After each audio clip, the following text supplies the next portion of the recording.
Hello, hello, hello. Happy New Year.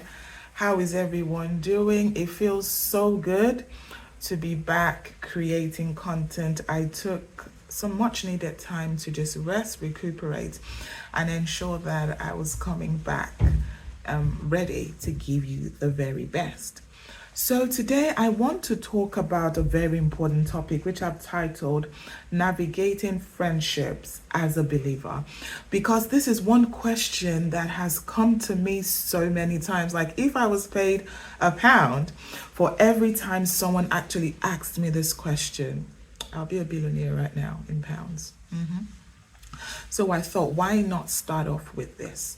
So normally the scenario is probably all of you used to be friends, and then you have given your life to Christ, and then you're struggling with detaching from these friends, or it could be that it's now looking like you're trying to act righteous and like you're better than all of these people. And this is something that people tend to struggle with. Remy, how do I strike a balance? I've given my life to Christ, but I know these friends are not good for me. How do I, you know, detach? Or do I need to detach? Or should I not detach? Or is it okay to still be friends with them? Now, the answer to this is not a one size fits all answer. I'll normally say, based on your circumstance, you need to bring wisdom, because the Bible says wisdom is profitable to direct. So I've written down 6 tips that I'm going to give you, which will literally really help everyone, regardless of where you're coming from. Number 1 on my list is I need you to give them grace. Okay, you must understand that the grace of the Lord has been made available to you, and you are not perfect. You were friends with these people before, which probably means you used to be these people that you're trying to detach yourself from. So don't look at them from a judgmental place. Don't see them with an eye of judgment. Instead, look at them with an eye of grace, where you're able to be patient with them, understanding that this journey, as much as it took you time, will take them time as well. And this leads me to my second point, which says, you are the one who gave your life to Christ, not them, so give them time. So oftentimes what I find is people are very impatient. So they're like, I've given my life to Christ. You can see that I'm trying to become a better person. Why can't you just get on with it? Why can't you just understand? Why are you being an enemy of progress? I hear all of these things. But you must understand that you giving your life to Christ was a personal decision. It's possible that you had an encounter. It's possible that something happened somewhere, you attended a church and you decided to give your life to Christ. But you must understand that you are the one that gave your life and not your friends. Okay?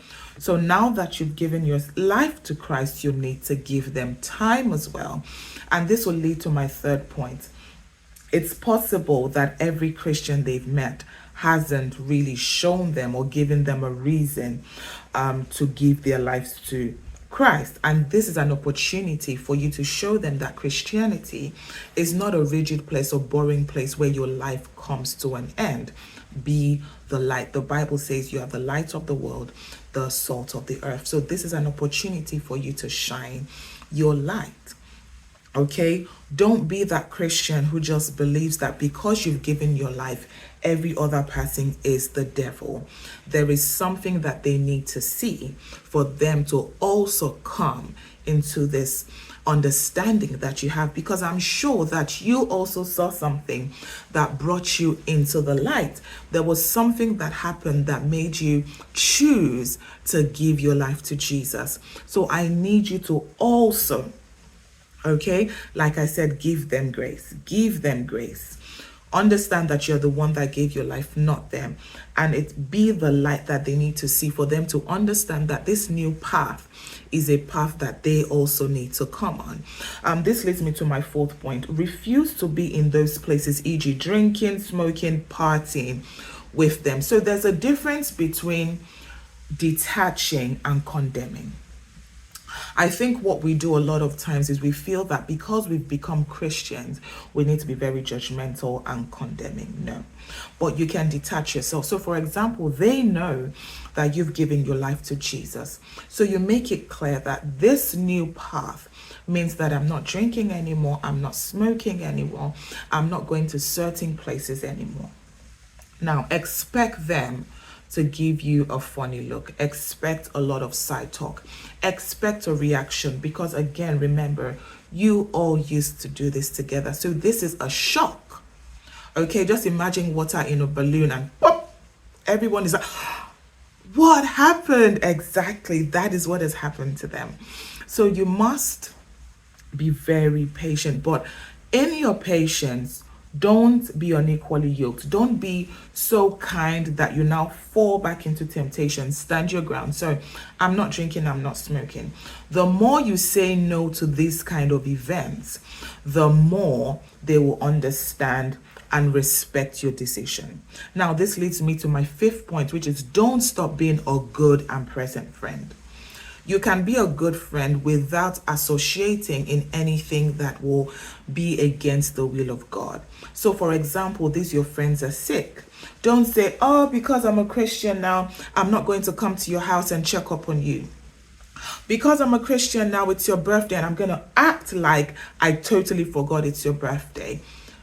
One of the fruits of the Spirit when it comes to Christianity is love, kindness, joy. You must spread love. You must be kind, okay? And you must bring joy into every room. So be a good friend, because these are ways through which you can show them that, yes, I'm not that person you used to know, but I'm a better person. And I'm not judging you, I'm not condemning you, but I'm waiting patiently that you come into this fold. So when they need you as a friend, that doesn't involve you committing sin or losing your salvation. Be there.